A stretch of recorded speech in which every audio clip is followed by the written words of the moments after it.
Hoy estamos con Mateo, el Evangelio de Mateo. Recuerden, es el libro del Nuevo Testamento que está destinado a los hebreos, precisamente.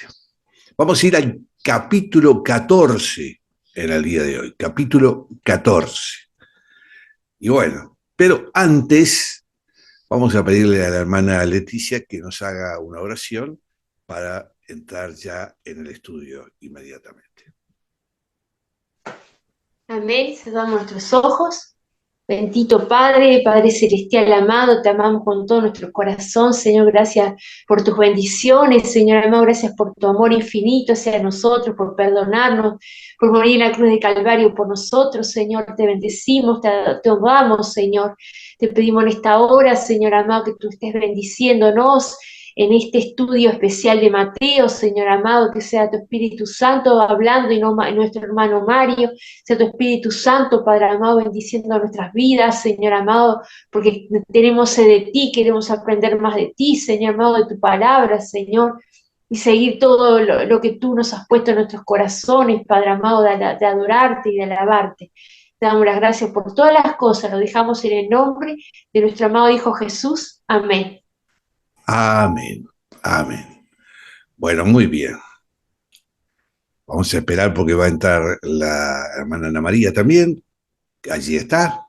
Bueno, te damos la bienvenida y todo pronto para comenzar el estudio del día de hoy. Capítulo 14. El capítulo 14, vamos a ver si podemos avanzar en el capítulo 14, ¿no? Hasta del versículo 1 al versículo 36. Vamos a ver. El tema, Juan el Bautista, el precursor, fue decapitado y Jesús se retiró, pero fue seguido por la multitud. Y alimentó a 5.000 y envió a sus discípulos a cruzar el mar y a enfrentar una tormenta, y después se dirigió a su encuentro caminando sobre las aguas. Bueno, ahí, digamos, es la continuación de la acción del rechazo de Jesús como rey y su conflicto con los líderes religiosos. Este capítulo revela que los eventos estaban orientados hacia una crisis, evidentemente. Juan el Bautista había sido asesinado con el pretexto del rey Herodes, que tenía que respetar su juramento. Y aquel fue un acto visible, sin duda, de antagonismo hacia la luz y la justicia, cuya maldad al final alcanzaría a Jesús, quien se retiró para no forzar a Herodes a colocar sus manos malvadas sobre él, pues aún no había llegado su hora. La alimentación de los 5.000 fue indudablemente uno de los milagros más importantes de Jesús. Si hemos valorado por la atención que le dedicaron los escritores de los evangelios, ahí es realmente un milagro registrado por todos los evangelistas. Porque a veces algunos evangelistas hablaban de algunos milagros, otros de otros, pero este milagro fue registrado por todos los evangelistas. Vamos a leer el versículo 1 y 2, Leticia.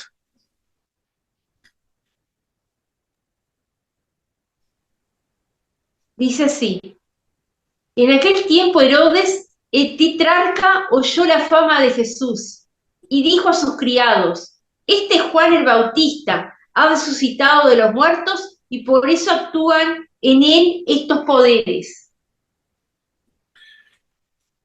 Esta declaración suena como una especie de superstición, diríamos, ¿no? ¿Verdad? ¿No? Pero no se trata de una superstición. relacionada con la Biblia, con Jesús o con los apóstoles, ni con el cristianismo. Esto era la creencia supersticiosa de Herodes y de la gente ignorante de su época. Por supuesto, claro que en nuestra sociedad contemporánea también hay supersticiones y yo creo que mucho más que en otras épocas, ¿no? ¿Cuántas personas siguen los horóscopos, la astrología, los brujos, los chamanes, creencias orientales sobre nuestra cultura? Aunque parezca increíble, la raza humana es supersticiosa y en el momento que se van separando de la palabra de Dios, se introducen en ese campo de las supersticiones. Incluso algunos de los que se denominan a sí mismos ateos se convierten en seguidores de cultos, sectas y religiones paganas. Y nos causa asombro que personas inteligentes, ¿no?, se sientan atraídos por esas creencias. La persona y el ministerio de Jesús no podían dejar de llamar la atención del rey que ocupaba el trono en ese momento. Herodes era miembro de una familia cuyas interioridades podemos conocer leyendo cualquier diccionario bíblico. Era un grupo de personas sin escrúpulos. Y Herodes obviamente no constituía una excepción. Estos primeros versículos que estuvimos viendo nos ofrecen una escena, digamos, retrospectiva de sucesos que ya habían ocurrido. Cuando Herodes oyó precisamente sobre la predicación de Jesús, inmediatamente sintió un temor supersticioso. Él había hecho asesinar a Juan el Bautista y entonces asoció a Juan con el Señor Jesús. Creyó que Juan había resucitado de los muertos y se puso frenético, queriendo eliminar completamente a Juan. Cuenta la historia de este hombre que solía embriagarse con frecuencia, revelando su carácter depravado, débil y también, claro que sí, sus instintos asesinos. Había matado a Juan, el precursor de Cristo, y estaba dispuesto a asesinar al Señor Jesús mismo. Los versículos que siguen forman parte de la escena retrospectiva y describen las circunstancias que rodearon la muerte de Juan el Bautista. Vamos, Leticia, a leer los versículos del 3 al 5. Muy bien. Dice así: porque Herodes había prendido a Juan y la había encadenado y metido en la cárcel por causa de Herodías, mujer de Felipe su hermano, porque Juan le decía: no te es lícito tenerla. Y Herodes quería matarle, pero temía al pueblo, porque tenían a Juan por profeta. Herodes había encarcelado a Juan por causa de Herodías. Observemos hasta qué punto se dejaba influenciar por otros. En su debilidad, una de sus motivaciones era ganar la aprobación de los demás. Juan el Bautista, que no era político ni diplomático, le había reprochado su inmoralidad. Y Herodes había actuado contra él y lo hizo porque tenía miedo a la popularidad que iba ganando Juan. Entonces, ustedes fíjense la mentalidad de que supuestamente era el rey. que ya venía con una historia muy especial desde los comienzos del ministerio de Juan y el que comenzaba de Jesucristo. Vamos a leer, Leticia, vamos a leer, vamos a hacer un rápido lectura del capítulo, del versículo 6 al versículo 12, del 6 al 12. Amén. Pero cuando se celebraba el cumpleaños de Herodes, la hija de Herodías danzó en medio y agradó a Herodes, por lo cual éste le prometió con juramento darle todo lo que pidiese. Ella, instruida primero por su madre, dijo: dame aquí en un plato la cabeza de Juan el Bautista. Entonces el rey se entristeció, pero a causa del juramento y de los que estaban con él a la mesa, mandó que se la diesen y ordenó decapitar a Juan en la cárcel. Y fue traída su cabeza en un plato y dada a la muchacha, y ella la presentó a su madre. Entonces llegaron sus discípulos y tomaron el cuerpo y lo enterraron, y fueron y dieron las nuevas a Jesús. Es evidente que Herodes era un personaje lascivo y sensual, que vivía con su cuñada, ¿no? Por lo cual Juan se había enfrentado con él, condenando su conducta. Aquí vemos que en la fiesta Herodes hizo una solemne y pública promesa, esperando seguramente que la hija de Herodías le pidiese algo, bueno, razonable. Pero su madre, que estaba a la altura del nombre de aquella familia, la influenció para que pidiese algo sádico y cruel, impulsada por un deseo brutal de venganza a causa de la condena moral que había recibido de Juan. Y bueno, preocupado por su imagen ante los invitados, Herodes accedió a su pedido. Este relato sórdido y triste de lo que sucedió en aquel día nos revela la clase de sociedad existente en aquella época. Y así fue que Juan fue decapitado y su cabeza ofrecida en una bandeja. En realidad, la naturaleza humana no ha cambiado tanto, ¿no? En la actualidad, la lujuria, el homicidio forman parte de nuestra sociedad contemporánea. ¿Cuántas veces,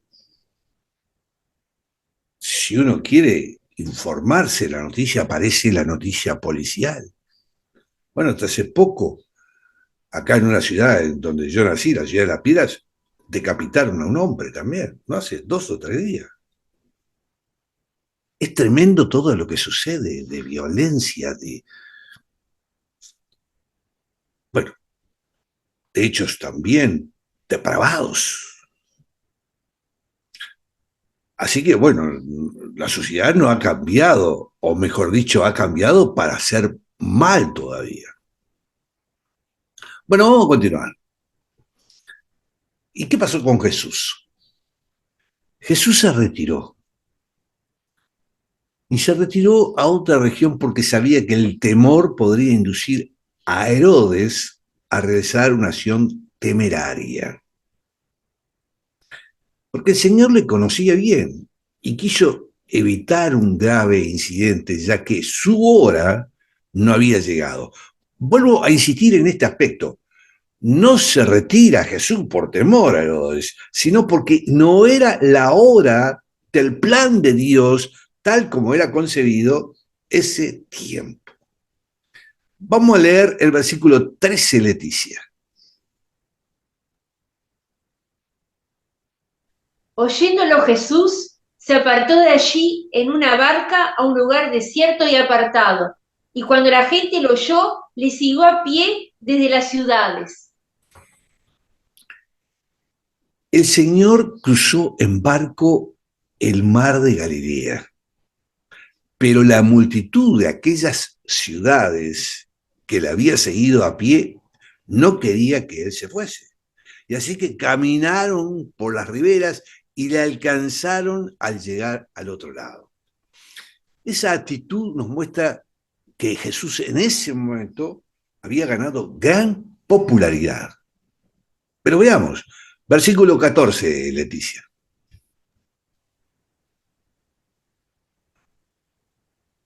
Y saliendo Jesús, vio una gran multitud y tuvo compasión de ellos, y sanó a los que de ellos estaban enfermos. Bueno, veamos aquí una vez más que le trajeron los enfermos. En aquel día sanó, bueno, literalmente a miles de personas. Lo que él hizo no puede compararse con ningún fenómeno llevado a cabo por algunas ciertas sectas religiosas de nuestro tiempo. Y nos lleva a reflexionar sobre Jesús y su modo de actuar. Él realizó, digamos, lo que él realizó estaba en regla y era evidente ante todos. Él realizaba estos milagros con un sentido de misericordia. No hacía esto como parte de un show. Es más, él trató siempre de que esa popularidad que iba ganando no fuera simplemente por esos milagros que realizaba, sino que los que se acercaran a él comprendieran lo que era su ministerio llevando el Evangelio. Pero Jesús alimentó a los que tenían hambre. Versículos 15 y 16, Leticia.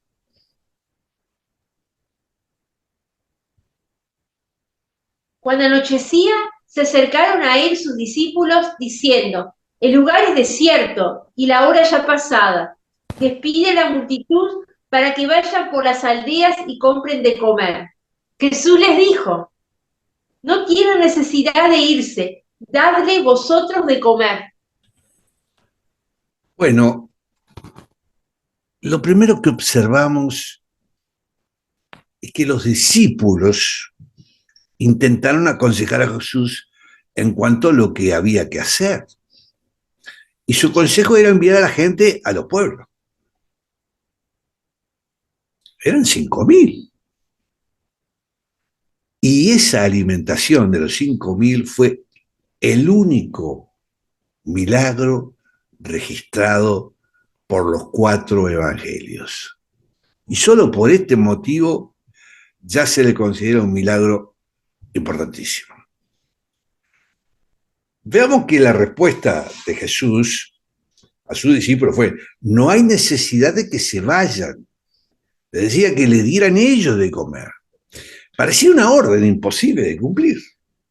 Por eso vamos a leer el versículo 17, Leticia. Y ellos dijeron, no tenemos aquí sino 5 panes y 2 peces. Bueno, el tener solo 5 panes y 2 peces constituye una imagen típica del triste estado que tenían estos discípulos y Jesús en aquella época, pero también muy bien reflejado también a una imagen que tiene la iglesia contemporánea. Hay muchas veces en estos tiempos que la gente está diciendo que tenemos que despedir a las multitudes porque hay formas naturales de preocuparse por sus necesidades, ¿no? Algunos, por ejemplo, las envían al psiquiatra o al psicólogo que les ayude emocionalmente, o si no, que vayan a instituciones gubernamentales para que le proporcionen ayuda física y material. Pero nosotros tenemos el pan espiritual para ofrecer a las personas. Y aunque solo se trate de 5 panes y 2 peces, pero el elemento que está faltando es el poder del Señor Jesús. Tenemos que ejercer ese poder que nos ha dado nuestro Señor. No necesitamos despachar a las multitudes a comedores o lo que sea. No nos damos cuenta que las soluciones en la actualidad no se encuentran en los medios humanos, sino en Dios. Es decir, nosotros tenemos que dar el alimento espiritual. No extraña que la iglesia resulte impotente en este tiempo. Ante la declaración, fíjense, que le daban los discípulos, veamos lo que dice el versículo 18, de la respuesta de Jesús. Versículo 18, Leticia, concreto. Sí, Él les dijo, traédmelos acá. Qué respuesta, ¿no? Ese era Jesús. Traérmelos acá. Él es el Señor. Y también nos dice a nosotros, traedme lo que tenéis. Con Él lo que cuenta no es lo que tenemos, sino realmente lo que no tenemos. Y la pregunta es, ¿estamos dispuestos a ceder cualquier cosa que tengamos y a permitir que Él sea el que nos dirija y guíe en cómo disponer de ello?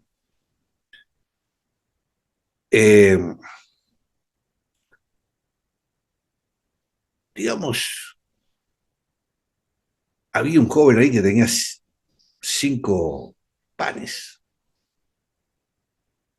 Tampoco eran unos aparentemente panes caseros hechos.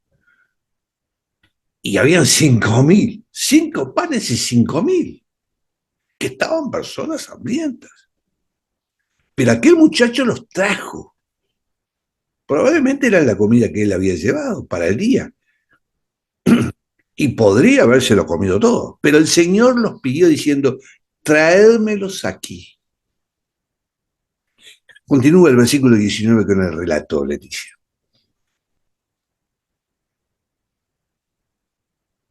Entonces mandó a la gente a recostarse sobre la hierba y tomando los 5 panes y los 2 peces, levantando los ojos al cielo, bendijo y partió y dio los panes a los discípulos y los discípulos a la multitud.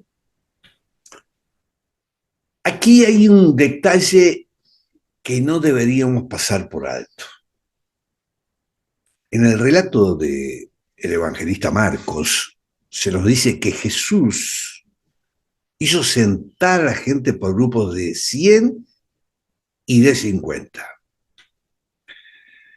Aquellas personas estaban seguramente vestidas de diversas maneras y allí sentadas juntas sobre la hierba, según los poblados de los cuales procedían, porque venían de muchas partes y utilizaban sus ropas regionales.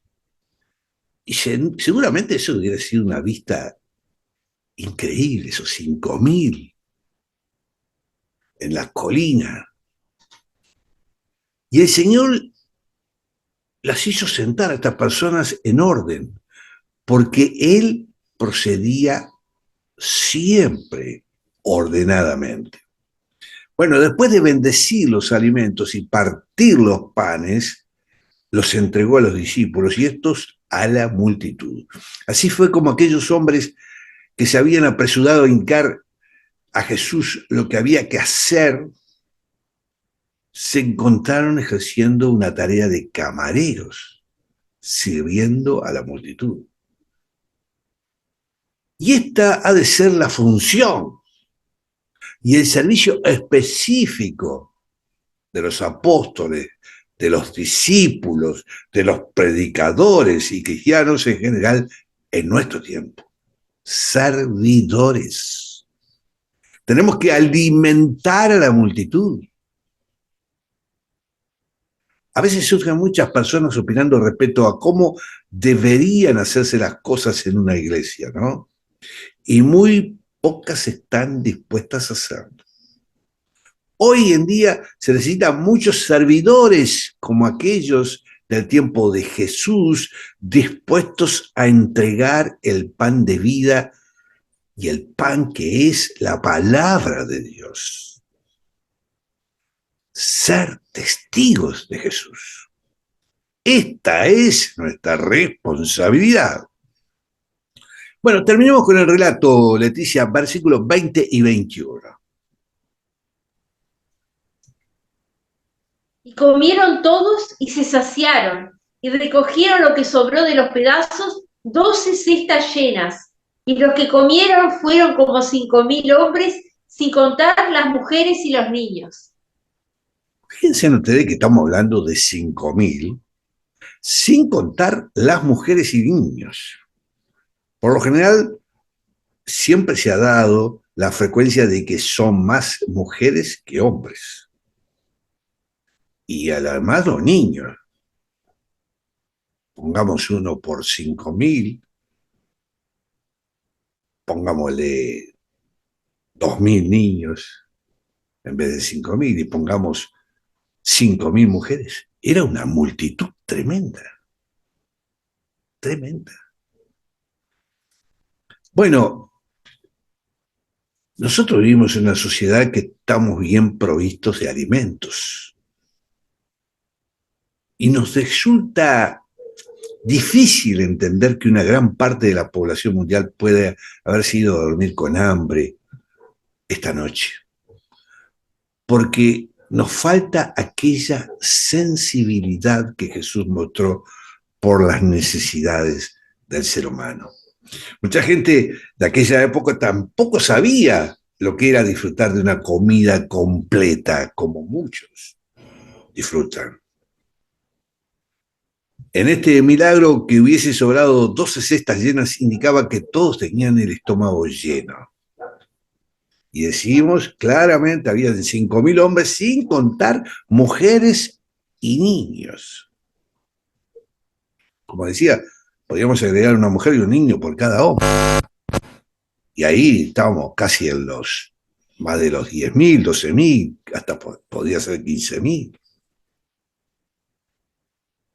Yo creo que eran 15.000. Bueno, fíjense ustedes la popularidad, porque no es lo mismo 15.000 hoy día en nuestra sociedad, en nuestro pueblo, en esa situación, en ese contexto histórico y geográfico que estaba nuestro Señor Jesucristo. Bueno, vamos a continuar. Y hay otro hecho importantísimo que se da en el próximo párrafo que vamos a estudiar. Es un hecho que obviamente ha sido resaltado históricamente, ¿no? Porque es un hecho que mostraba el poder de Jesucristo. Jesús caminando sobre el agua. Porque inmediatamente que la multitud fuera alimentada, Jesús envió a sus discípulos al otro lado del mar de Galilea. Y él, ¿qué hizo? Se retiró a orar. Versículo 22, Leticia, vamos a ver. Enseguida Jesús hizo a sus discípulos entrar en la barca e ir delante de él a la otra ribera, entre tanto que él despedía a la multitud. La expresión enseguida obviamente denota urgencia y movimientos rápidos. El relato de Mateo presenta una extraña, yo diría, omisión en la conclusión de este milagro de la alimentación a estos 15.000, 5.000, 15.000. Él destacó la urgencia con la que Jesús despidió a la multitud y la prisa con que envió a sus discípulos a la barca para cruzar el mar. Pero no nos dio ninguna explicación. Pero el evangelista Juan nos da el motivo. Fíjense ustedes. Ya vamos a estudiar a Juan. Pero nótense el capítulo 6, versículo 15 de Juan. Porque allí dice Juan, por lo que Jesús, dándose cuenta de que iban a venir y llevárselo por la fuerza para hacerle rey, se retiró otra vez al monte solo. Eso dice Juan, capítulo 6. Considerando el hecho de que Mateo estaba presentando la fase del ministerio de Jesús que tenía que ver con su realeza, a primera vista parece extraño que él ignorase este intento de convertir a Jesús en rey. Pero esto es otra evidencia del carácter extraordinario del derecho de Jesús a ser rey. Él es rey por derecho y por título. Él no se convertiría en rey por medio de un proceso democrático. Él no sería elegido rey por voluntad de la gente. Es rey por voluntad de Dios. Y finalmente se convertiría en rey por la fuerza, como puede verse en el Salmo 2. Anote por ahí, Salmo 2, versículo 8 y 9. Salmo 2, versículo 8 y 9. Pero vamos a leer precisamente los versículos 23 y 24, Leticia. Despedida la multitud, subió al monte a orar aparte y cuando llegó la noche estaba allí solo. Y ya la barca estaba en medio del mar, azotada por las olas, porque el viento era contrario. La escena. El Señor estaba en las montañas, en el lugar de la oración. Los discípulos se encontraban abajo, en una tempestad, en la oscuridad y en un lugar de peligro. Bueno, es una imagen que podríamos trasladar a nuestro tiempo, ¿no? Nuestro Señor ha ido al Padre y está sentado a su derecha. Hoy en día nosotros nos encontramos aquí abajo en un mar agitado por la tempestad. No estoy hablando solamente de tema del clima, de estas inundaciones, no. Estoy hablando de mucho más, de la tempestad del mundo moral, espiritual. Estamos en una tormenta tremenda que va a ir agravándose. Es una similitud con lo que relata el evangelista Mateo. Pero veamos el versículo 25, muy interesante. Mas a la cuarta vigilia de la noche, Jesús vino a ellos andando sobre el mar.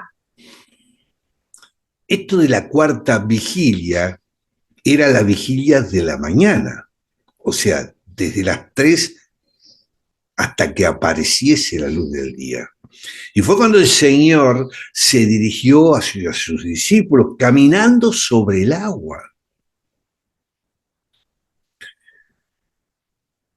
Esto me hace, esta imagen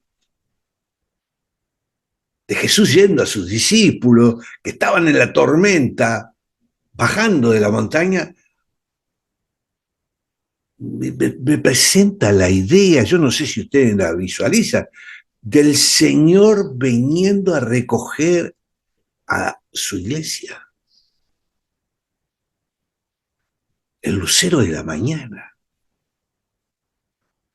El Señor va a recogernos como iglesia, como sus hijos, sus escogidos que se encuentran en este mundo. No sabemos la fecha de su venida. Muchos creen que han dado fecha, pero no es así. Yo creo que nos encontramos en esa situación, como estaban los discípulos. Pero veamos, Leticia, los versículos 26 al 31. Versículos 26 al 31. Dice así. Y los discípulos, viéndole andar sobre el mar, se turbaron diciendo, ¡un fantasma! Y dieron voces de miedo. Pero enseguida Jesús les habló diciendo, tened ánimo, yo soy, no temáis.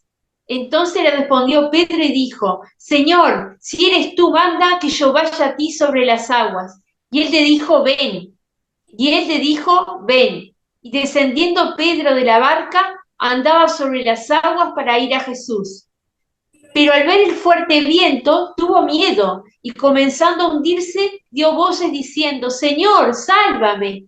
Al momento Jesús, extendiendo la mano, asió de él y le dijo, hombre de poca fe, ¿por qué dudaste?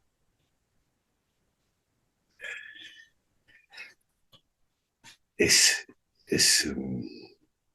una escena muy trascendente, ¿no?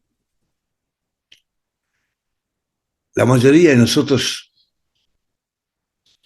estamos satisfechos con cosas pequeñas de parte de Dios. Pero lo que le pidió Pedro fue algo tremendo, ¿no? Le pidió caminar por las aguas también. En esta ocasión, él apartó sus ojos de Jesús mientras andaba sobre el mar y comenzó a hundirse porque le vino temor. Y entonces Pedro pronuncia allí la oración más breve de la historia. ¿Cuál es la oración más breve de la historia de la Biblia? Señor, sálvame. Fíjense que si hubiera pronunciado una de esas largas oraciones que a veces se oyen hoy, habría terminado sumergido. El problema de Pedro fue apartar sus ojos de Jesús y mirar las olas. Nosotros estamos en un mundo que a nuestro alrededor vemos olas arrolladoras. Y parece por momentos que vamos a sucumbir. Bueno, debemos mantener nuestra mirada en el Señor Jesucristo. Esa es la enseñanza de esto. Veamos, Leticia, los versículos 32 y 33 que cierran este incidente. Y cuando ellos subieron en la barca, se calmó el viento. Entonces los que estaban en la barca vinieron y le adoraron, diciendo, verdaderamente eres hijo de Dios. Nuestro Señor realizó este milagro para que los suyos, sus discípulos, reafirmaran y aumentaran su fe, y para que le adoraran y conocieran que Él era el Hijo de Dios. Y no podemos criticar a Pedro porque algunas veces hemos actuado de la misma manera que Pedro, porque apartamos por momentos nuestra mirada de Jesús. Y para cerrar el estudio del día de hoy, le voy a pedir a Leticia que lea los versículos 34 y 36. Mejor dicho, Terminada la perdón, sí, perdón. Leticia, perdón, del 34 al 36, el 35 inclusive. Amén. Y terminada la travesía, vinieron a tierra de Genezaret. Cuando le conocieron los hombres de aquel lugar, enviaron noticia por toda aquella tierra alrededor y trajeron a él todos los enfermos. Y le rogaban que les dejase tocar solamente el borde de su manto, y todos los que lo tocaban quedaron sanos. Bueno, después de la tempestad, el Señor continuó haciendo frente a las necesidades de la gente. Nuevamente destacamos las multitudes que fueron sanadas en aquel día. Hay un informe detallado de que solo algunas curaciones, pero en realidad el Señor sanó a miles de personas. Estos sucesos que estuvimos viendo en este capítulo nos marcan que el Señor Jesús daba los mensajes en paralelo. con distinta intensidad a sus discípulos y a las multitudes. Pero todos esos mensajes vienen hacia nosotros. Hay un elemento central que da la enseñanza de lo que hemos escuchado en la palabra del día de hoy. Nosotros nos tenemos que centralizar en Jesús. Muchas veces caemos en lo religioso, en los ritualismos, en lo institucional. Bueno, eso es, digamos, algo accesorio. No se puede desechar, pero digo, es accesorio. Lo principal es centralizarnos en Jesucristo. Nosotros podemos estar en una iglesia y estamos hablando de una iglesia que lleva la palabra correcta, la sana doctrina. Podemos estar en una iglesia, podemos adorar a Jesús, podemos cantar alabanzas, podremos orar, podemos escuchar su palabra, pero si nosotros espiritualmente no nos centralizamos en Jesús, todo eso cae decididamente. Eso es lo que pasa con muchos creyentes. ¿Por qué? Porque solamente son cristianos el domingo, cuando van al templo. Se acabó, ya está. Leer la palabra, escuchar la palabra, estudiar la palabra, escudriñar la palabra, que es hablar con Dios, con Jesús. No, eso es para los domingos. Que la palabra la diga el pastor. A lo máximo vamos a la escuela dominical. Y ya está. Esta enseñanza está en eso. Los discípulos, por eso tenemos que mirarnos, y estamos hablando de los que convivían con el Maestro, con Dios, llegaron a negarlo. Pedro, este personaje, Pedro, que tuvo la responsabilidad en Pentecostés, llegó a negar a Jesucristo. Por eso que cuando escuchamos la palabra, a diferencia de todas las religiones que andan por allí, nos muestran un Dios en vida, viviente, real. Ese mismo Señor Jesucristo que hacía un milagro, que caminaba por las aguas, que multiplicaba los panes, ese mismo Señor Jesucristo era el que le marcaba la vida a sus propios discípulos, que Él había elegido. Él los eligió, como nos eligió a nosotros. Pero ellos tuvieron sus dudas, como la tuvo Pedro, como la tuvo muchos de sus discípulos. Vemos en muchas historias de la Biblia aquellos que dudaron de su resurrección, aquellos que desaparecieron en el momento de su crucificación. Por eso, hermanos, estas enseñanzas nos solidifican y tenemos que aprenderlas. Sé que muchas veces el Evangelio de Mateo ha sido leído por muchos, pero no solamente basta con leer. Estaba mirando, alguien puso en mi sitio, puso, todo cristiano debe tener una Biblia. ¿Está bien? Sí. Pero no solamente tenerla, sino que tiene que leerla. Pero no solamente tiene que leerla, sino tiene que entenderla. Ya van tres. Y no solamente tiene que entenderla, sino que tiene que vivirla. Me pareció excelente. Ese es el mensaje, ¿verdad? El Señor Jesús, a través de este Evangelio de Mateo, nos está enseñando. En realidad, el Evangelio de Mateo es para los hebreos, pero también para nosotros.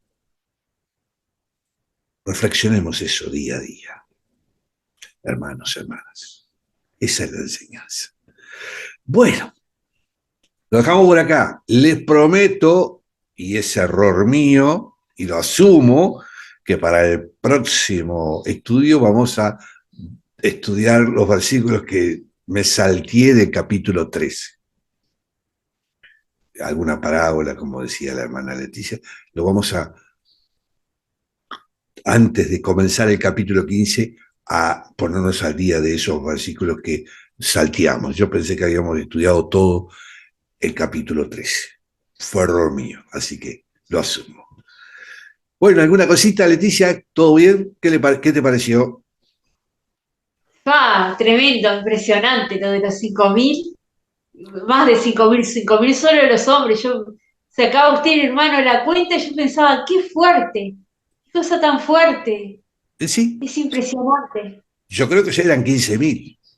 Para mí eran Sí, 15.000. sí, Pongamos un hombre, siempre hay más mujeres que hombres, en todas las épocas, oh, en sí, ese pueblo es también, cierto. y un niño por cada hombre.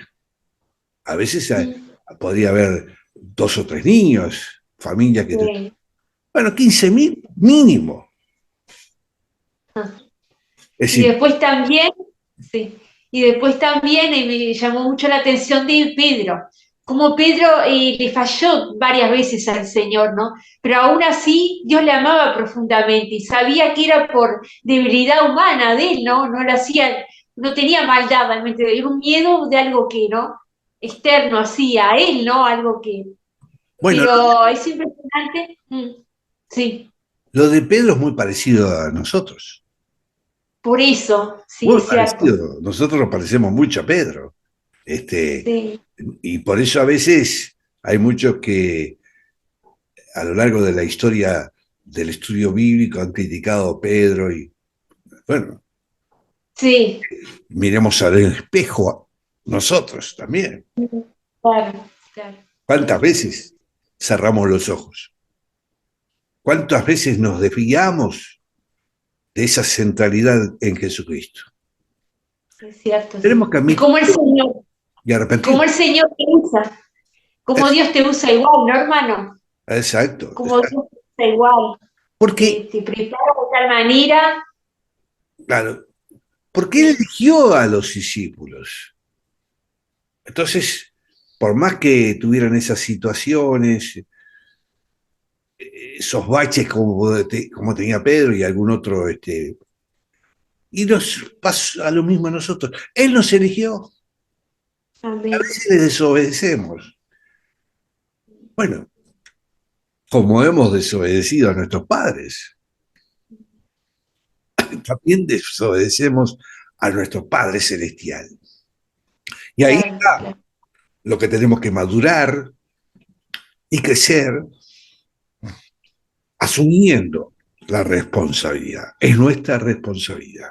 sí, sí, sí, Nosotros tenemos claro, que distribuir, como hicieron los apóstoles en ese momento, sobre ese pan que multiplicó Jesús.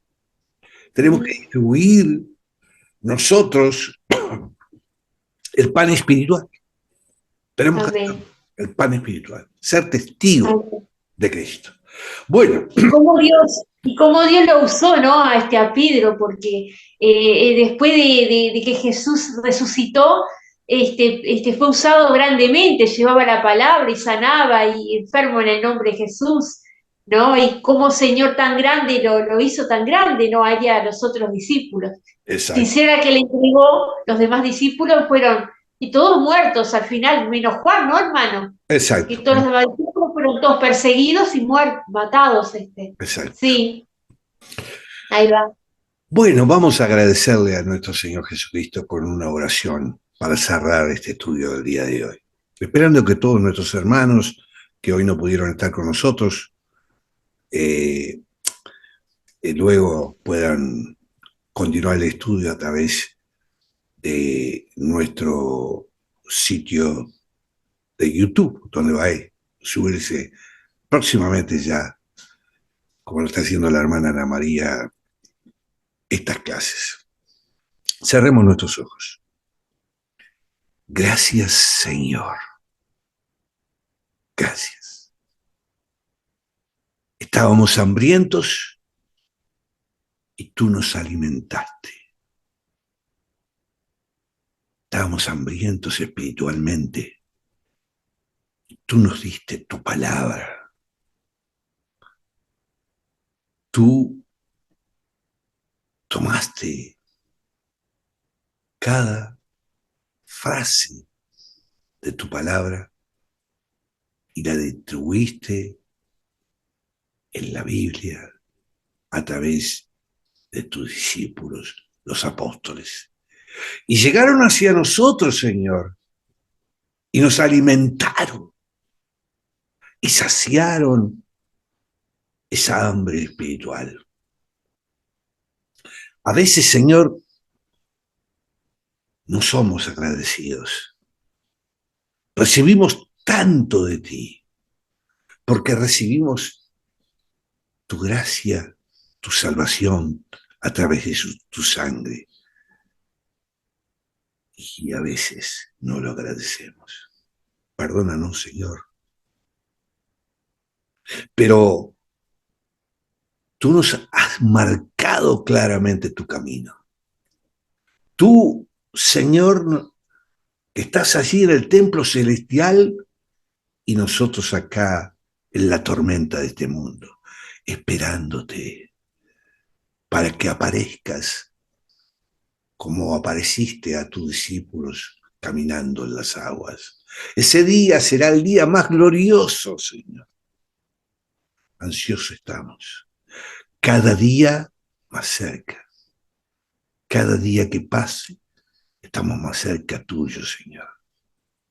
Es una bendición maravillosa, porque nos alimentamos día a día con tu palabra, como lo hicimos hoy, leyendo, escudriñando tu palabra. Y por eso te pedimos, Señor, también que nos des el discernimiento espiritual para transmitirla, para ser testigos tuyos, para ser como aquellos tus discípulos que distribuyeron el alimento a las multitudes, nosotros también distribuir el alimento espiritual de tu palabra. Y gracias por haber sido escogidos, Señor, por habernos apartado y separado, por haber dado a nosotros esa misión. La verdad, Señor, gracias. Una vez más, te adoramos, Señor. Te glorificamos, Señor. Todo en nuestra vida tiene un sentido siempre a través de ti. Lo demás es accesorio, lo demás es circunstancial, lo demás es momentáneo. Tú eres la eternidad. Gloria a ti, Señor Jesús. Amén y amén. Bueno, llegamos al final.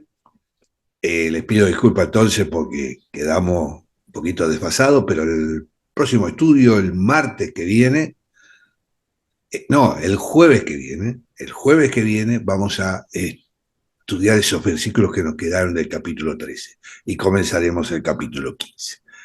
Muchas bendiciones. Muchas bendiciones. Bendiciones para todos en el nombre de Jesús. Gracias igualmente, Leticia, y para todos los hermanos, Ana María, muchas bendiciones. Amén. Amén y amén.